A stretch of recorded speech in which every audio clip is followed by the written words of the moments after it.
And those are some of the headlines. This is Democracy Now!, democracynow.org, the War and Peace Report. I'm Amy Goodman, and we are broadcasting from Stockholm, Sweden. This evening in the Swedish Parliament, I'm honored to join three remarkable women from around the world to receive the Right Livelihood Award, also known as the Alternative Nobel. Democracy Now! Was selected for the prize for, quote, developing an innovative model of truly independent political journalism that brings to millions of people the alternative voices that are often excluded by mainstream media. The Right Livelihood Award was established in 1980 to honor and support those, quote, offering practical and exemplary answers to the most urgent challenges facing us today. There are now 133 alternative Nobel laureates from 57 countries across the world. Unlike the Nobel Prize, which is awarded for chemistry, physics, medicine, literature, peace, and since 1969, economics, the Right Livelihood Award has no categories. The three women have traveled here from Somalia, from India, and from Germany to receive this award. Asha Hagi is the co-founder of Save Somali Women and Children. In 2000, she led the first group of women to be represented in the Somali peace process. Since the U.S.-backed Ethiopian invasion in late 2006, which she opposed, Hagi has been based in Nairobi, Kenya. She received the Right Livelihood Award for, quote, continuing to lead at great personal risk the female participation in the peace and reconciliation process in her war-ravaged country. Krishnammal Jagannathan is 82 years old, an activist from southern India. Born to a landless Dalit family, she was active in the Gandhian struggle for Indian independence and the movement to restore land to the landless. With her husband, she founded an organization called Land for the Tiller's Freedom that has redistributed land to some 13,000 Dalit women. She and her husband received the Right Livelihood Award for, quote, 2 long lifetimes of work dedicated to realizing in practice the Gandhian vision of social justice and sustainable human development, for which they've been referred to as India's soul. Monika Hauser is a gynecologist and founder of Medica Mondiale, a German-based non-governmental organization that works to prevent and punish sexual violence against women and girls in wartime. They've helped over 70,000 traumatized women and girls in Bosnia and Kosovo and the Democratic Republic of Congo, Liberia, and Afghanistan. Dr. Hauser received the Right Livelihood Award, according to the jury, quote, for her tireless commitment to working with women who've experienced the most horrific sexual violence in some of the most dangerous countries in the world, and campaigning for them to receive social recognition and compensation. In a few minutes, I'll be joined by Dr. Monika Hauser and Krishnammal Jagannathan. Asha Hagi was unable to join us today. She's taken ill, but we're very much hoping she'll be there for the ceremony tonight. So first, we are joined by Jakob von Uexkull. He is the founder of the Right Livelihood Award. We welcome you to Democracy Now! Thank you. It's great to have you with us. So how did this begin? It really is like your program about breaking silences. You know, I was always wondering, why do we live with problems we can solve? Why are there solutions, but they're not taken seriously? I was always interested in the question of, you know, solutions and how do you get taken seriously. Now, if you grew up in Sweden and you realize that suddenly in October, when the Nobel Prizes are announced, then there are these people who get taken seriously, not just in their own area. Suddenly, if you win a Nobel Prize, you can pronounce on anything and you get taken seriously and you're listened to. And these awards were created in a very different age, when the belief in progress and technology was still sort of unlimited. There was no problem with the so-called third world. There was no ecological problem. And so there was a gap. And strangely enough, only one gap was filled in these 100 years. A Nobel Committee created one new award, not started by Alfred Nobel himself, namely the one for economics. And I said, well, that's a bit strange. You know, there are very important other gaps here. So I proposed to the Nobel Foundation an award for environmental work and for human development. And I offered to provide some money to start this from the sale of my business. Obviously, I'm not as wealthy as Alfred Nobel, so it wouldn't have funded the award in the long term, but it was to try to get them to take this seriously. And I received a polite reply back saying that they had decided not to introduce any more Nobel Awards. And so I then felt, obliged to try it myself. So I went back to Sweden, where I hadn't lived since I was a child, and I sent out an announcement. I found through my network 2 very good recipients. The first year, I was told that it was debated in the Swedish media whether this was a KGB plot or a CIA plot to discredit the Nobel Prizes. This was still in the Cold War. But one member of the Swedish parliament believed so much in this that in 5 years of work she managed to convince enough colleagues from all the political parties to invite us to present these awards in the Swedish parliament, which is now happening for over 20 years.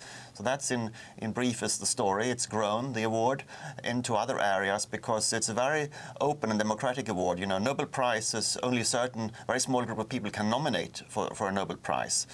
And with our award, anybody can nominate anybody, except, of course, themselves or their own organization.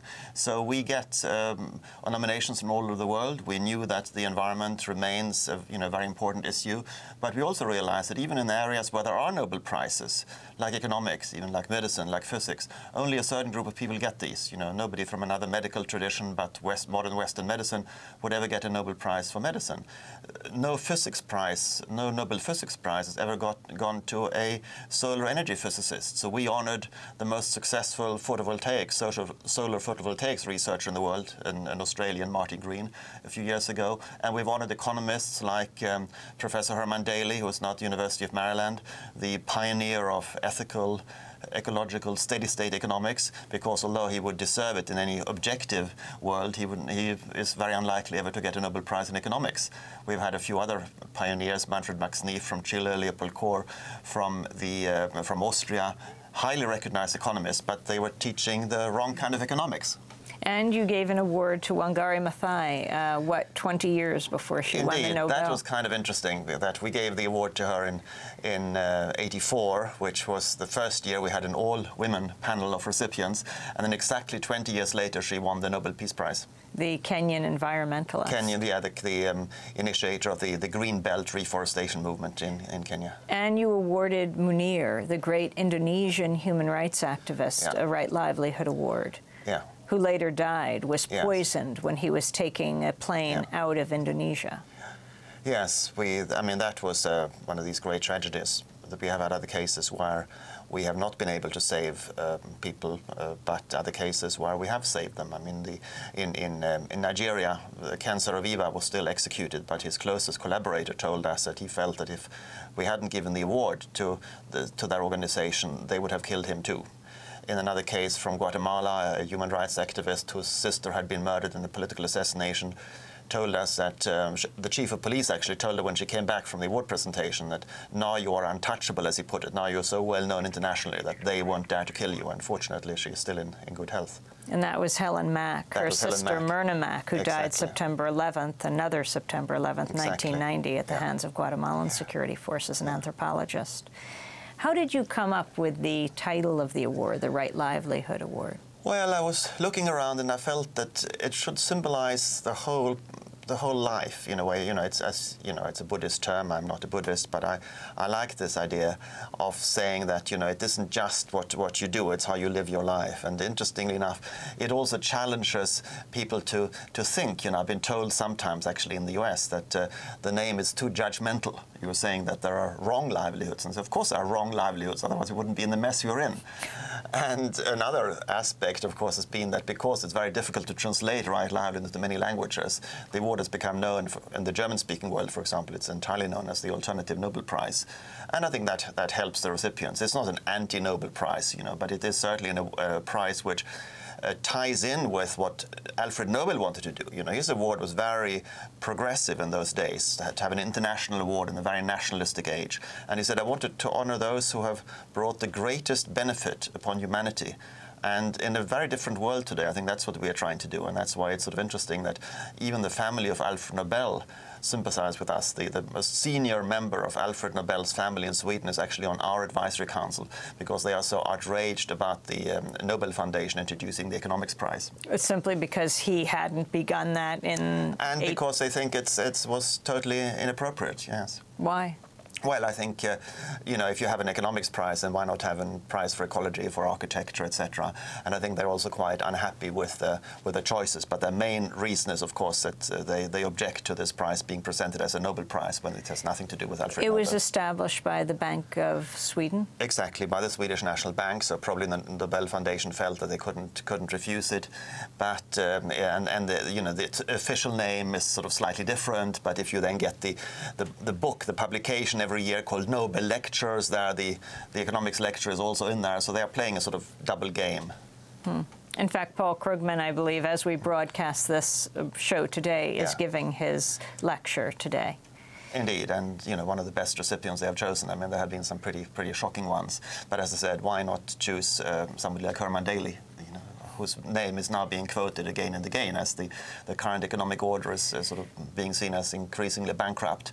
You know, he told us many of these things 10, 20 years ago. He wrote a book with a theologian, James Cobb, called For the Common Good, but especially his book on steady-state economics is highly up to date.